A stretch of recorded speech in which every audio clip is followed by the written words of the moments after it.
มื่อนี้มาเว้าถึงเป้าหมายเนาะพี่น้องเป้าหมายของการ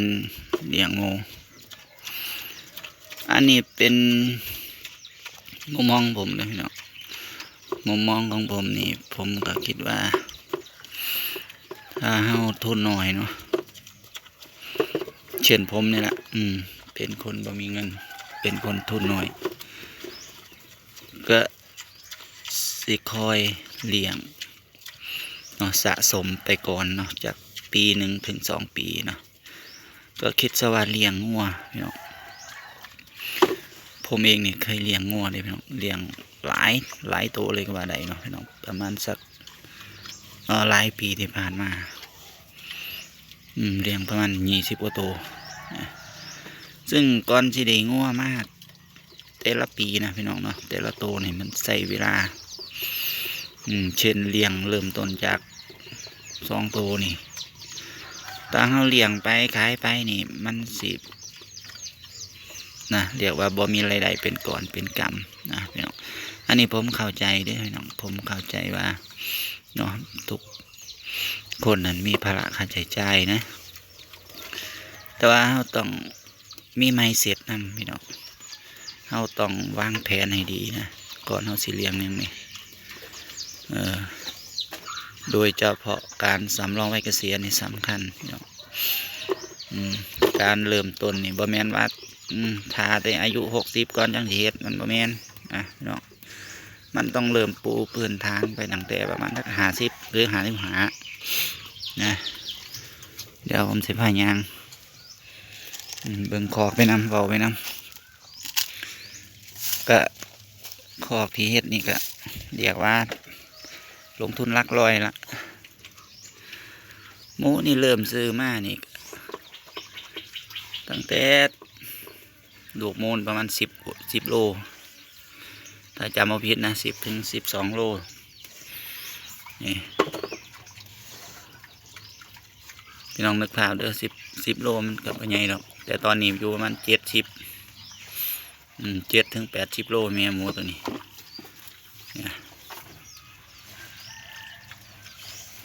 แบบเป้าหมายที่วางไว้ก็คือแม่สองตัวนี้นะคิดว่าถ้าเขาออกลูกมานี่ก็บ่ทันขายลูกพี่น้องเราก็ทยอยสะสมแม่พันธุ์ไปเรื่อยๆซึ่งสิบ่ลงทุนไม่นะพี่น้องสิทาเอาลูกเพิ่นนี่ละขยายเป็นแม่พันธุ์ในฟาร์มนะเพราะว่า การที่เราเริ่มต้นใหม่นี่มันก็หรือลงทุนระหว่างทางเนาะในขณะที่บ่ทันมีรายได้นี่มันก็ค่อนข้างดีลำบากนะเพราะว่าการเลี้ยงดูนี่ก็ต้องใส่เวลาพอสมควรนะผมอันนี้บอกถึงเป้าหมายผมที่ผมวางไว้นะหมูแม่นี่2 แม่นี่นะถ้าเลี้ยงต่ออีกสัก2 ปีนี่ผมบ่นับทองแรกนะทองแรกนี่ถ้าสมมติว่าปีนี้เขาออกมาเมละ10เนี่ยก็จะมีหมู20 ตัวแล้วปัสซีเลี้ยงต่อไปอีกปีหนึ่งก็ซึ่งหมูนั่นก็ออกลูกปีละ2 รอบเนาะเอาแบบง่ายๆเลยสรุปตัวเลขง่ายๆ2 ปีละ 2 เทื่อพอจาก20แต่ที่เป็น60นะถ้าเขาออก3 รอบนะ60 ตัวนี่คือเป้าหมายที่นี่เขาก็เริ่มทยอยทำการตลาดนะพี่น้องก็เอาที่ทุกท่านสะดวกและก็สบายใจนะแต่ผมนี่ เรื่องการตลาดผมบอกกังวลหรอกกังวลในว่าเขาจะยืนระยะได้แค่ใดสมากว่า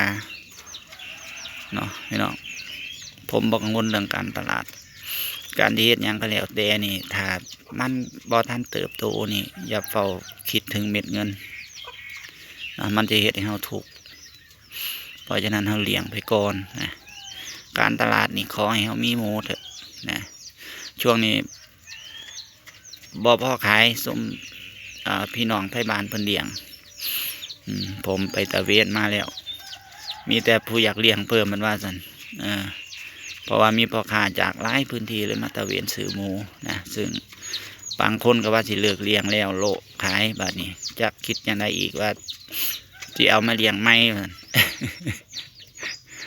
คือการตลาดเขาให้เขามีหมูเนาะพี่น้องเขาก็บ่ต้องไปคาดหวังให้มันสูงแต่ว่าคอยเขาอยู่ได้ในระยะยาวแล้วก็ทำรองไว้เกษียณไว้นะนี่แหละพี่น้องมุมมองเขาสิได้อยู่พร้อมหน้าพร้อมตาพอมีลูกเนาะท่านก็เรียกว่าธุรกิจภาคครัวเรือนนี่ถ้าเขามองให้ไกลคิดให้ไกลนี่ลูกหลานของเขาก็สิได้อยู่พร้อมหน้าพร้อมตานะเขาก็โดยเฉพาะนะน้องๆรุ่นหลังอยู่ประมาณ30-40นี่ก็ผมเข้าใจอยู่พี่น้องต้องไปทำอาหารกินต่างถิ่นแต่ว่าต้องเอาปูพื้นฐานดีๆนะเราบ่จำเป็นต้องไปไกลบ้านเลยพี่น้องรับจ้างน้ำบ้านแล้วก็ดูแลหมูเข้าไปสินะให้เงาๆไปวันหนึ่งผมเชื่อว่าต้องเติบโตนะพี่น้องผมนี่ก็เดี๋ยวว่าศึกษาประเภทการตลาดมาคือกันนะพี่น้องเรียกว่าศึกษาประเภทบริหารธุรกิจมาแต่ว่าผมเลือกที่อยู่แบบนี้นะนี่ละพี่น้องจังใดก็ฝากน้ำเด้อพี่น้องฝากกดไลค์กดแชร์กดคอมเมนต์เพื่อเป็นขวัญกำลังใจนะคลิปหน้าจะมีเรื่องราวดีๆนะพี่น้องจะมาบอกสู่พี่น้องฟังผมมีความรู้พอได้อยู่พี่น้องนะสำหรับวันนี้ขอขอบคุณทุกการรับชมผมเกษตรพาเพลินพี่น้องนะของขอนะอำลาพายจากพี่น้องไปแต่เพียงเท่านี้นะพบกันใหม่ในคลิปหน้าครับผมสวัสดีครับบ๊ายบาย